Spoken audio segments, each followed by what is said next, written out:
Mr. Jinnah openly opposed the Quit India movement as hostile to the Muslims and raised a counter slogan, "Divide and Quit."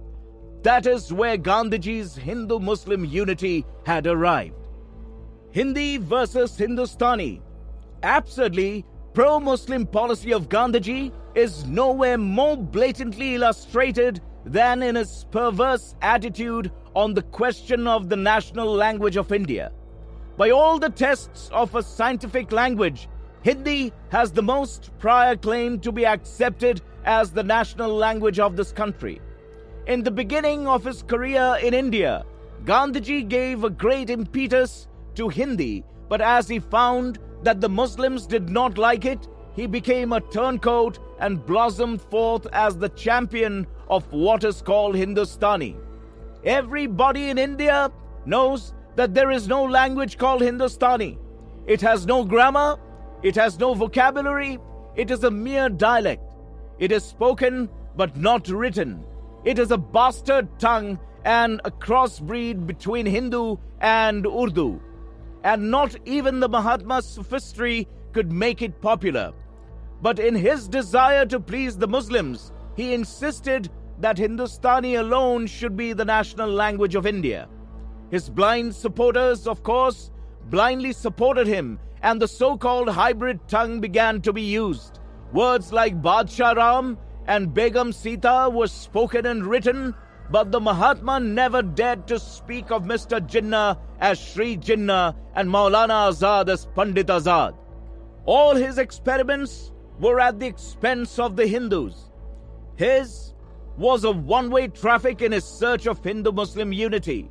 The charm and the purity of Hindi language was to be prostituted to please the Muslims, but even congressmen, apart from the rest of India, refused to digest this nostrum. He continued to persist in his support to Hindustani. The bulk of the Hindus, however, proved to be stronger and more loyal to their culture and to their mother tongue and refused to bow down to the Mahatmic fiat. The result was that Gandhiji did not prevail in the Hindi Parishad and had to resign from that body. His pernicious influence, however, remains, and the Congress governments in India still hesitate whether to select Hindi or Hindustani as the national language of India. The barest common sense should make it clear to the meanest intelligence that the language of 80% of the people must be the language of the country, but his ostentatious support of the Muslims made him look almost idiotic when he continued to stand for Hindustani. Happily, there are millions and millions of champions of the Hindi language and the Devanagari script. The UP government has adopted Hindi as the language of the province. The committee appointed by the Government of India has translated the whole of the draft constitution in pure Hindi, and it now remains for the Congress party in the legislature to adopt the common sense view in favor of Hindi or assert their loyalty to the Mahatma in their mad endeavor to force a foreign language on a great country like India. For practical purpose, Hindustani is only Urdu under a different name. But Gandhiji could not have the courage to advocate the adoption of Urdu as against Hindi. Hence, the subterfuge to smuggle Urdu under the garb of Hindustani. Urdu is not banned by any nationalist Hindu, but to smuggle it under the garb of Hindustani is a fraud and a crime. That is what the Mahatma tried to do. To bolster up a dialect in school curriculum and in educational institutions, that non-existent language in the garb of Hindustani because it pleased the Muslims was the communalism of the worst type on the part of the Mahatma. All these for Hindu-Muslim unity? Vande Mataram not to be sung. The infatuation of Gandhiji for the Muslims and his incorrigible craving for Muslim leadership without any regard for right or wrong, for truth or justice, and in utter contempt of the sentiments of the Hindus as a whole was the high watermark of the Mahatmic benevolence. It is notorious that some Muslims disliked the celebrated song of Vande Mataram, and the Mahatma forthwith stopped its singing or recital wherever he could. This song has been honored for a century as the most inspiring exhortation to the Bengalis to stand up to like one man for the nation. In the anti-partition agitation of 1905 in Bengal, the song came to a special prominence and popularity. The Bengalis swore by it and dedicated themselves to the motherland at countless meetings where this song was sung. The British administrator did not understand the true meaning of the song, which simply meant "Hail Motherland." Government therefore banned its singing 40 years ago for some time. That only led to its increased popularity all over the country. It continued to be sung at all Congress and other national gatherings, but as soon as one Muslim objected to it, Gandhiji utterly disregarded the national sentiment behind it and persuaded the Congress also not to insist upon the singing as the national song. We are now asked to adopt Rabindranath Tagore's Jana Gana Mana as the substitute for Vande Mataram. Could anything be more demoralizing or pitiful than this brazen-faced action against a song of worldwide fame? Simply because one ignorant fanatic disliked it? The right way to proceed would have been to enlighten the ignorant and remove the prejudice, but that is a policy which during the 30 years of unbounded popularity and leadership, Gandhiji could not muster courage to try. His Hindu-Muslim unity idea only meant to surrender, capitulate, and concede whatever the Muslims wanted. No wonder the will-o'-the-wasp unity never came and never could have come. Shiva Bhavani banned. Gandhiji banned the public recital or perusal of Shiva Bhavani, a beautiful collection of 52 verses by a Hindu poet in which he had extolled the great power of Shivaji and the protection which he brought to the Hindu community and the Hindu religion. The refrain of that collection says, "If there were no Shivaji, the entire country would have been converted to Islam." Here I recite the couplet from the book Shiva Bhavani, ending with the words, "Kashi ji ki kala jati, Mathura masjid hoti, Shivaji jo na hote, to sunnat hoti sabki." This was the delight of millions of contemporary history and a beautiful piece of literature, but Gandhiji would have none of it. Hindu-Muslim unity indeed. Suhrawardi patronized. When the Muslim League refused to join the provisional government, which Lord Wavell invited Pandit Nehru to form, the League started a council of direct action against any government formed by Pandit Nehru. On the 15th of August 1946, a little more than 2 weeks before Pandit Nehru was to take office, there broke out in Calcutta an open massacre of the Hindus, which continued for 3 days unchecked. The horrors of these days are described in the Statesman newspaper of Calcutta. At the time, it was considered that the government which could permit such outrages on its citizens must be thrown out. There were actual suggestions that Mr. Suhrawardi's government should be dismissed, but the socialist governor refused to take up the administration under Section 93 of the Government of India Act. Gandhiji, however, went to Calcutta and contracted a strange friendship with the author of these massacres. In fact, he intervened on behalf of Suhrawardi and the Muslim League. During the 3 days that the massacre of Hindus took place, the police in Calcutta did not interfere for the protection of life or property. Innumerable outrages were practiced under the very eyes and nose of the guardians of law, but nothing mattered to Gandhiji. To him, Suhrawardi was an object of admiration from which he could not be diverted, and publicly described Suhrawardi as a martyr. No wonder 2 months later there was the most virulent outbreak of Muslim fanaticism in Noakhali and Tipura. 30,000 Hindu women were forcibly converted, according to a report of Arya Samaj. The total number of Hindus killed or wounded was 3 lakhs, not to say the crores of rupees worth of property looted and destroyed.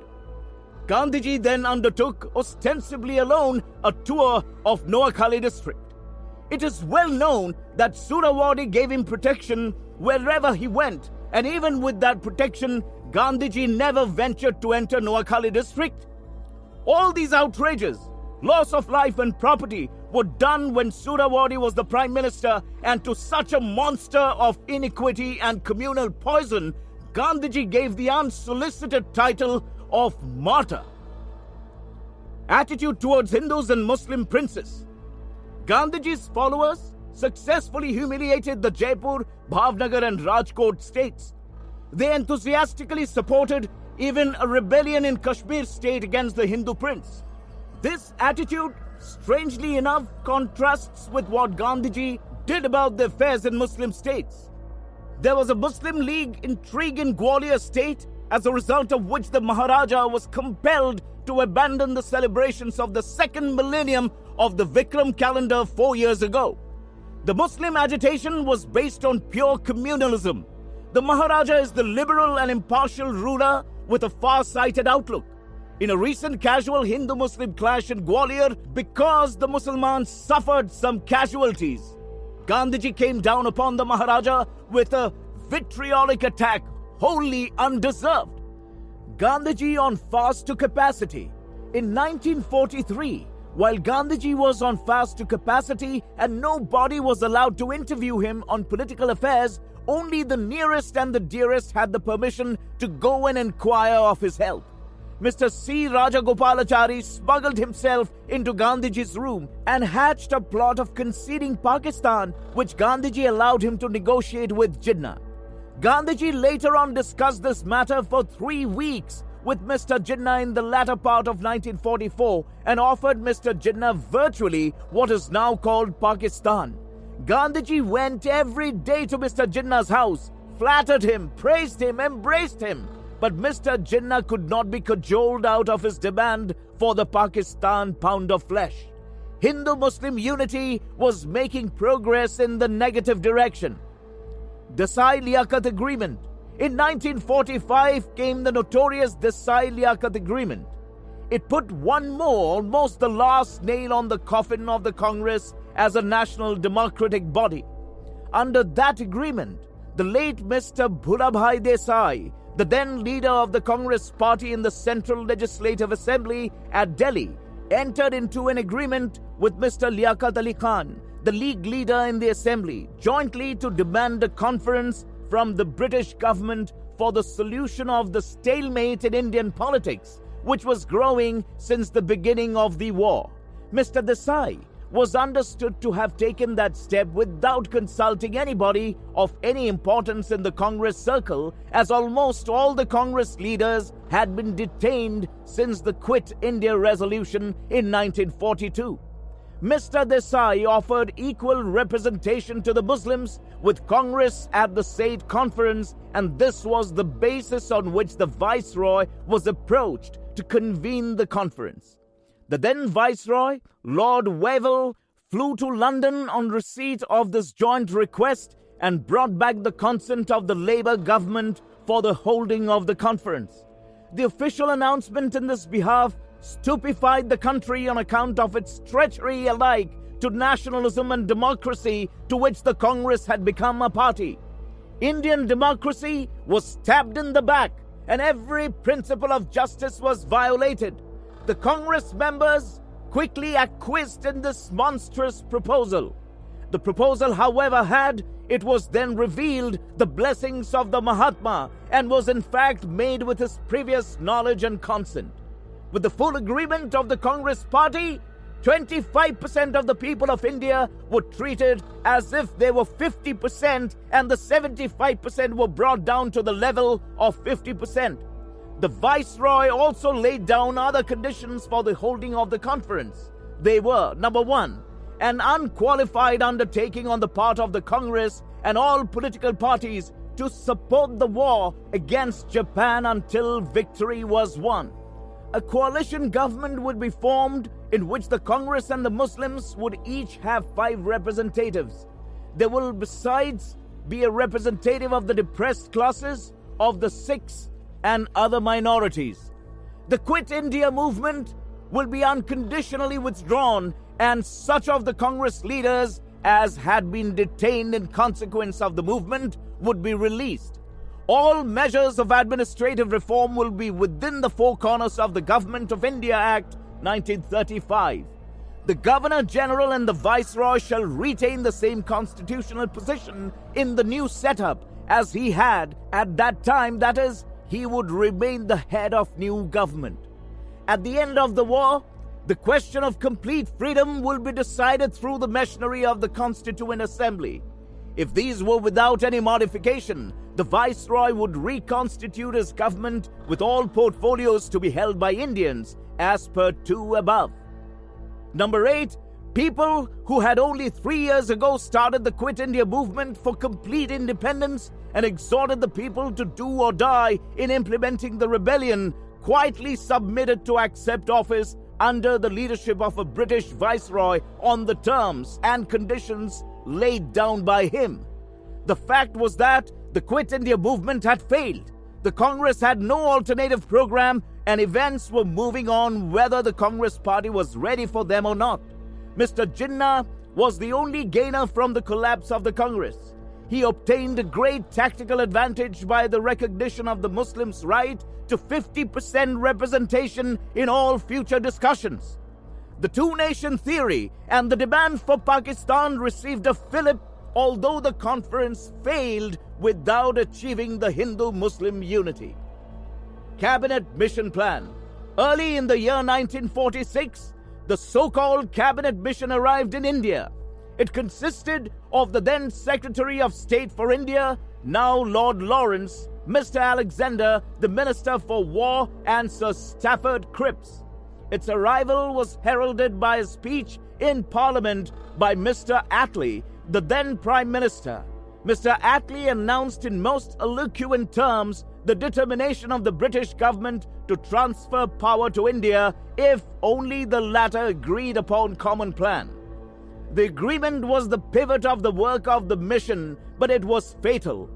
The Congress was honestly for a united India, but it was not outright in its conviction. It lacked firmness. Mr. Jinnah, on the other hand, demanded a divided India, but he demanded it firmly. Between these two opposite demands, the mission found it impossible to bring about an agreement, and after some further informal discussions with both, the mission announced its own solution on the 15th May 1946. It rejected and gave 10 good reasons for that rejection, but while firmly championing the unity of India, the mission introduced Pakistan through the back door. In paragraph 15 of the proposals, the mission introduced 6 conditions under which the British government would be prepared to convene a constituent assembly invested with the right of framing a constitution of free India. Each of these 6 proposals were calculated to prevent the unity of India being maintained or full freedom being attained, even if the Constituent Assembly was an elected body. The Congress party was so utterly exhausted by the failure of Quit India that after some smoke screen about its unflinching nationalism, it virtually submitted to Pakistan by accepting the mission's proposals, which made certain the dismemberment of India, although in a roundabout manner. The Congress accepted the scheme but did not agree to form a government. The long and short of it was that the Congress was called upon to form a government and accept the whole scheme unconditionally. Mr. Jinnah denounced the British government for treachery and started a direct action council of the Muslim League.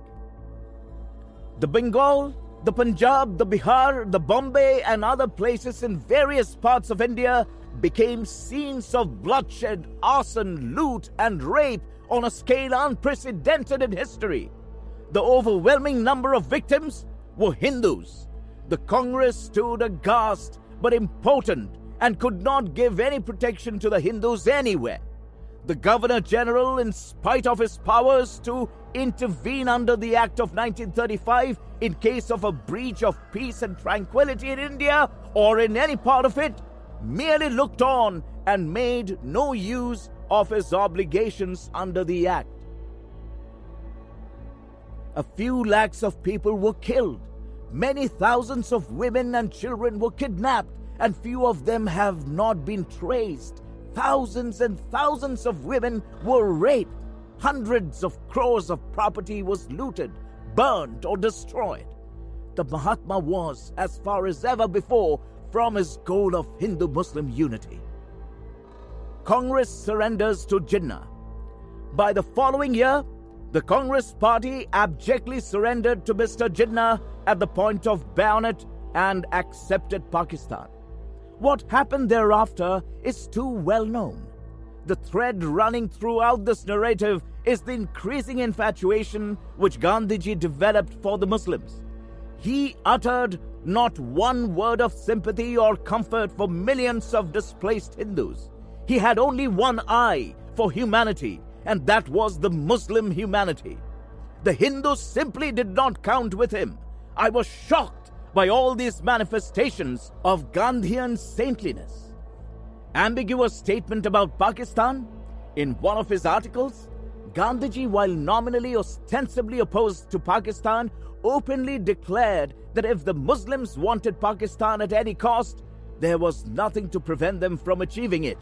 Only the Mahatma could understand what that declaration meant. Was it a prophecy or a declaration or disapproval of the demand for Pakistan? Ill advice to Kashmir Maharaja.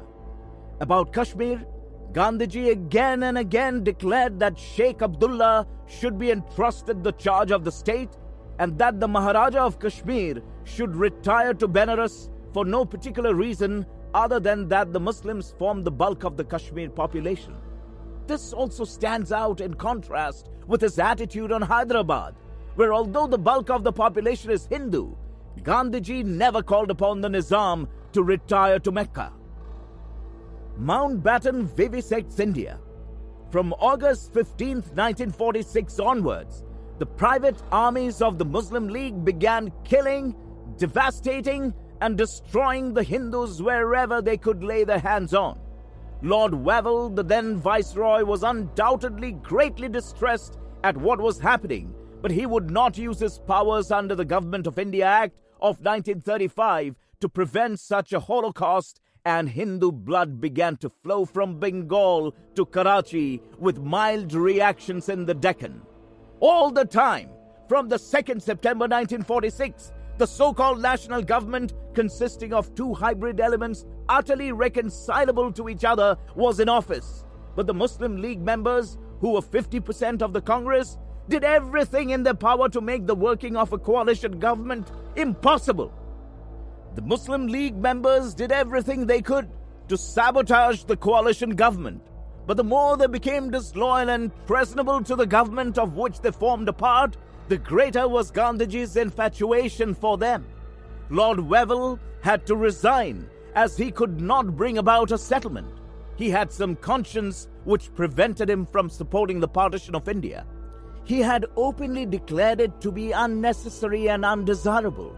But his retirement was followed by the appointment of Lord Mountbatten. King Log was followed by King Stork. This supreme commander of the Southeast Asia was a purely military man, and he had a great reputation for daring and tenacity. He came to India with a determination to do or die, and he did, namely, he vivisected India. He was more indifferent to human slaughter.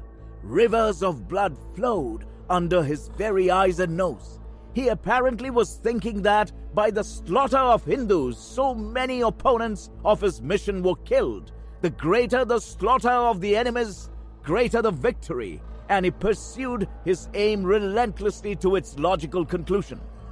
Long before June 1948, the official date for handing over power, the wholesale murders of the Hindus had their full effect.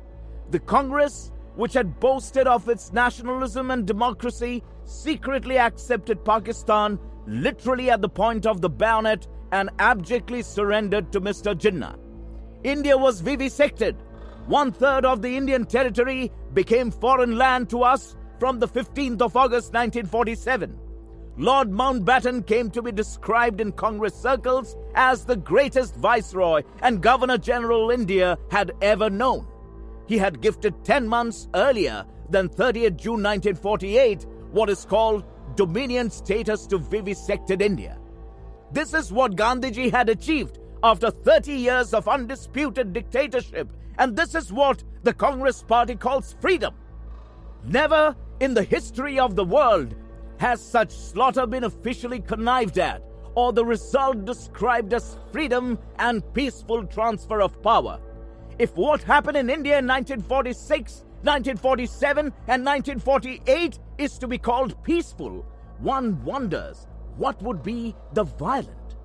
Hindu-Muslim unity bubble was finally burst, and a theocratic and communal state dissociated from everything that smacked of united India was established with the consent of Nehru and his crowd, and they have called it freedom won by them at sacrifice. Whose sacrifice? Gandhiji on cow slaughter. Gandhiji used to display a most vehement desire for the protection of the cow, but in fact, he did no effort in that direction. On the contrary, in one of his post-prayer speeches, he has admitted his inability to support the demand for stopping cow slaughter. An extract from his speech in this connection is reproduced below. Today, Rajendra Babu informed me that he had received some 50,000 postcards, 20 to 30,000 telegrams urging prohibition of cow slaughter by law. In this connection, I have spoken to you before also. After all, why are so many letters and telegrams sent to me? They have not served any purpose. No law prohibiting cow slaughter in India can be enacted. How can I impose my will upon a person who does not wish voluntarily to abandon cow slaughter? India does not belong exclusively to the Hindus. Muslims, Parsis, Christians all live here. The claim of the Hindu that India has become the land of the Hindu is totally incorrect. This land belongs to all who live here. I know an Orthodox Vaishnava Hindu. He used to give beef soup to his child. Removal of tricolor flag. The tricolor flag with the charkha on it was adopted by the Congress as the national flag out of deference to Gandhi. There was flag salutations on innumerable occasions. The flag was unfurled at every Congress meeting. It fluttered in hundreds at every session of National Congress. The Prabhat ferries were never complete unless the flag was carried while the march was on. On the occasion of every imaginary or real success of the Congress Party, public meetings, shops and private residences were decorated with that flag. If any Hindu attached any importance to Shivaji's Hindu flag, Bhagwa Jhenda, the flag which freed India from the Muslim domination, it was considered communal. Gandhiji's tricolored flag never protected any Hindu woman from outrage or a Hindu temple from desecration. Yet the late Bhai Paramanand was once mobbed by enthusiastic congressmen for not paying homage to that flag. University students showed their patriotism by mounting that flag on university building. A mayor of Bombay is believed to have lost his knighthood because his wife hoisted this flag on the corporation building. Such was supposed to be the allegiance of the Congress people to their national flag. When the Mahatma was touring Noakhali and Tipper in 1946, after the beastly outrages on the Hindus, the flag was flying on his temporary hut. But when a Muslim came there and objected to the presence of the flag on his head, Gandhiji quickly directed its removal. All the reverential sentiments of millions of congressmen towards the flag were affronted in a minute, because that would please an isolated Muslim fanatic, and yet the great Catholic Mahatma never got nearer to the so-called Hindu-Muslim unity. Gandhiji and independence. Some good number of people are laboring under the delusion that the freedom movement in India started with the advent of Gandhiji in 1914-15 and reached its consummation on the 15th August 1947, on which day it is said we attained freedom under the leadership of the father of the nation. In all history, there was never a more stupendous fiction fostered by the cunning and believed by the credulous in this country for over 1,000 years. Far from attaining freedom under his leadership, Gandhiji has left India torn and bleeding from 1,000 wounds. There has been always alive in India a freedom movement which has never been suppressed.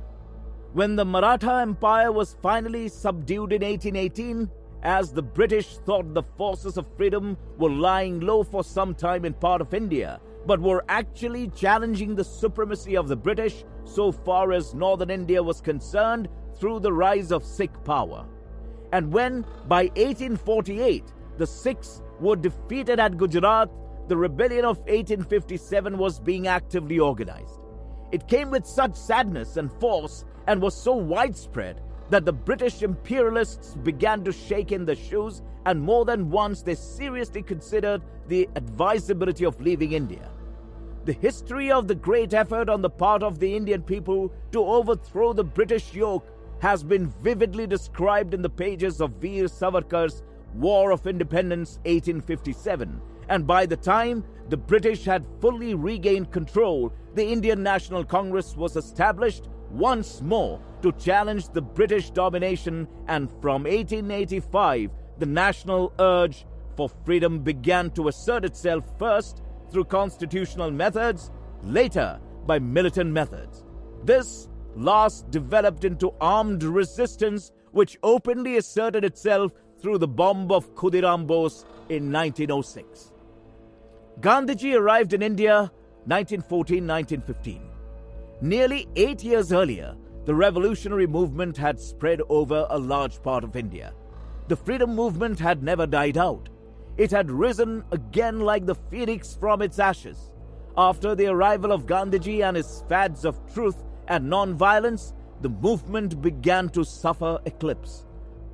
Thanks, however, to Subhash Chandra Bose and the revolutionaries of Maharashtra, Punjab and Bengal, that the movement continued to flourish parallel to Gandhiji's rise to leadership after the death of Lokmanya Tilak. Even the constitutional movements carried on by the moderates in the Congress registered some progress towards freedom.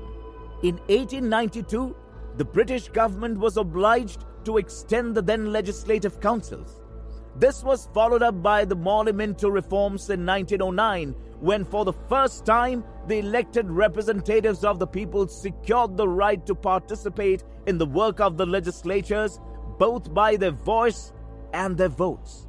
12 years later, after the First World War, the Montague-Chelmsford reforms conceded partial provincial autonomy and also increased the number of elected members so as to give permanent, non-official majority both at the center and in the provinces. And in 1935 came the complete provincial autonomy and substantial central responsibility, which covered every subject except foreign policy, army, and to some extent finance. Gandhiji had no love for parliamentary bodies. He called them prostitutes and always urged their boycott. Yet the constitutional progress up to 1935, little though it was, had been achieved. The Act of 1935 was of course seriously defective, more especially because of the numerous and vexatious safeguards granted to the British vested interests and the premium it placed on communalism. There was further objection to it on the ground of the veto which it granted to the governors and the Governor-General. Even then, it is reasonably certain that if the act had not been boycotted under Gandhiji's leadership, India would have long since reached the status of a dominion which we are now supposed to be enjoying after losing 1/3 of Indian territory. I have already mentioned the Revolutionary Party, which existed independent of the Congress. Amongst its sympathizers were many active congressmen. This latter section was never reconciled to the yoke of Britain. During the First World War between 1914 to 1919, the Congress began to turn left and the terrorist movement outside was running parallel to the leftist party within. The Ghadar Party was operating simultaneously in Europe and America in an effort to overthrow British rule in India with the help of the Axis powers. The Komagata incident is well known, and it is by no means clear that the Emden incident on the Madras beach was not due to the knowledge of the German commander that India was seething with discontent. But from 1920 upwards, Gandhiji discouraged, put his foot down on the use of force although he himself carried on an active campaign for recruitment for soldiers to Britain only a few years earlier. The Rowlatt Report described at length the strength of the revolutionaries in India. From 1906 till 1918, one Britisher after another and his Indian stooges were shot dead by the revolutionary nationalists, and the British authorities were trembling about the very existence. It was then that Mr. Montag came to this country as Secretary of State for India and promised the introduction of responsibility. Even he was only partially successful to stem the tide of revolutionary fervor. The Government of India Act 1919 was overshadowed by the Jallianwala Bagh tragedy, in which hundreds of Indians were shot dead by General Dyer at a public meeting for the crime of holding a protest against the Rowlatt Act. Sir Michael O'Dyer became notorious for callous and unscrupulous reprisals against those who had denounced the Rowlatt Act. 20 years later, he had to pay for it when Udham Singh shot him dead in London. Madan Lal Dhingra, Kanhere, Bhagat Singh, Rajguru Sukhdev, Chandrasekhar Azad were the living protest by Indian youth against the alien yoke. They had unfurled and held aloft the flag of independence. Some of them long before Gandhiji's name was heard of, and even when he was the accepted leader of the constitutional movement of the Indian National Congress. I had already stated that the revolutionary movement, beginning in Bengal and Maharashtra, later on reached the Punjab. The young men associated with it did not come from the riffraff of society. They were educated, cultural men belonging to most respectable families, having high social status in private life. They sacrificed life of comfort and ease at the altar of the liberty of the motherland. They were the martyrs whose blood became the cement of the Indian Church of Independence. Lokmanya Tilak built on it, and the Mahatma got advantage of the accumulated momentum of this movement. It is my firm conviction that each stage of constitutional progress between 1909 and 1935 became possible as a result of the revolutionary forces working in the background. Moderate opinion condemned the revolutionary violence. Gandhiji publicly denounced it day after day on every platform and through the press. There is, however, little doubt that the overwhelming mass of the people gave their silent but wholehearted support to the vanguard of the armed resistance working for national freedom. The theory of the revolutionary is that a nation always tries to wage war on its alien conquerors. It owes no allegiance to the conqueror, and the very fact of his domination carries with it a notice to him that he may be overthrown any moment. The judgments passed on the armed resistance by a subject people to the foreign master on the principle of allegiance of the citizen to his state is altogether beside the mark. And the more the Mahatma condemned the use of force in the country's battle for freedom, the more popular it became. This fact was amply demonstrated at the Karachi session of the Congress in March 1931. In the teeth of Gandhiji's opposition, a resolution was passed in the open session admiring the courage and the spirit of sacrifice of Bhagat Singh when he threw the bomb in the Legislative Assembly in 1929. Gandhiji never forgot this defeat, and when a few months later Mr. Hodgson, the acting governor of Bombay, was shot at by Godse, Gandhiji returned the charge at an All India Congress Committee meeting and asserted that the admiration expressed by the Karachi Congress for Bhagat Singh was at the bottom of Godse's action in shooting at Hodgson. This astounding statement was challenged by Subhash Chandra Bose in the meeting of the same AICC. He immediately came into disfavor with Gandhiji. To sum up, the share of revolutionary youth in the fight for Indian freedom is by no means negligible, and those who talk of India's freedom having been secured by Gandhiji are not only ungrateful, but are trying to write false history.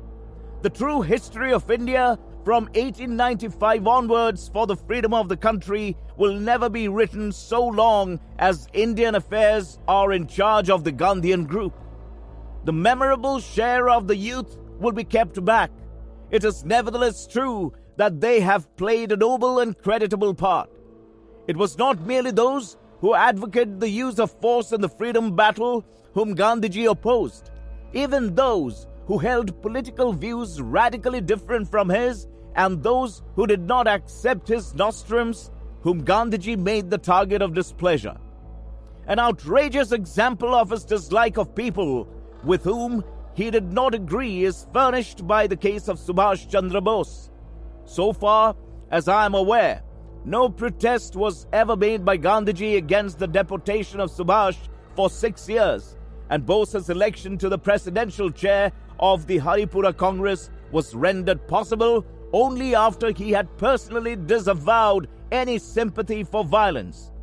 In actual practice, however, Subhash never toed the line that Gandhiji wanted during his term of office. And yet, Subhash was so popular in the country that against the declared wishes of Gandhiji in favor of Dr. Pattabhi, he was elected president of the Congress for a second time with a substantial majority even from the Andhra Desha, the province of Dr. Pattabhi himself. The upset Gandhiji beyond endurance, and he expressed his anger in the Mahatmic manner full of concentrated venom by stating that the success of Subhash was his defeat and not that of Dr. Pattabhi. Even after this declaration, his anger against Subhash Bose was not gratified. Out of sheer cursedness, he absented himself from the Tripura Congress session, staged a rival show at Rajkot by a wholly mischievous fast, and not until Subhash was overthrown from the Congress gaddi that the venom of Gandhiji became completely gutted. This incident about the re-election of Subhash to the Congress crown and of his eventual expulsion from the presidential office is an indication of the hypocrisy with which the Mahatma controlled and repudiated the Congress as and when he liked. He had repeatedly stated after 1934 with a great show of detachment that he was not even a forerunner member of the Congress party and that he had nothing to do with it. But when Subhash was elected for the second time, Gandhiji completely lost his balance and furnished the best proof that he had interfered with that election from the very inception in favor of Dr. Pattabhi. It is a proof of his keen and engrossing interest in the rivalries and petty squabbles within the Congress at every stage, while professing to be not even a member of that body. When the Quit India movement was launched by the Congress on the 8th August 1942, on the initiative of Gandhiji, most of its leaders were quickly arrested by the government before they could make any start, and the movement, so far as it was non-violent, was nipped in the bud. There was another section in the Congress itself who went underground. These latter were not over-anxious to follow the Gandhian technique and to go to jail. On the contrary, they wanted to avoid going to jail as long as possible, and in the meantime, to do the maximum damage to the government by cutting communications, by committing arson, loot, and other acts of violence, not excluding murder. The statement of Gandhiji, exhorting the people to do or die, was interpreted by that section as giving them full scope for all kinds of obstruction and sabotage. In fact, they did everything to paralyze the war effort of government to the fullest extent. Police thanas were burnt, postal communications were violently interrupted. In North Bihar and other places, nearly 900 railway stations were either burnt or destroyed, and the administration was almost brought to a standstill for a time. These activities were directly opposed to the Congress creed of non-violence and to the Satyagraha technique. Gandhiji could neither support nor oppose these latter activities. If he supported them, his creed of non-violence would stand exposed. If he opposed them publicly, he would become unpopular with the masses who did not care one brass button whether the expulsion of the British from India was accompanied by violence or non-violence. In fact, The Quit India campaign was known more for its acts of violence on the part of Congress supporters than for anything else. Gandhiji's non-violence had died within few weeks of the starting the Quit India campaign, while the violence that was being committed under the name found no favor with him. The Gandhian point of view was entirely absent from the activities of the Congress party and its supporters within a few weeks of the 8th August 1942. Nowhere was non-violence either preached or practiced, as the supporters of the campaign were, in the words of Gandhiji himself, prepared to do or die. It was only when Lord Linlithgow, in his correspondence with Gandhiji in 1943, categorically challenged him to own or disown the violence on the part of the supporters of the Quit India campaign that Gandhiji was forced to condemn that violence. Whatever embarrassment, damage, inconvenience and harm were done to the war efforts was the result of the violent activities of the Congress supporters and not the so-called non-violence of the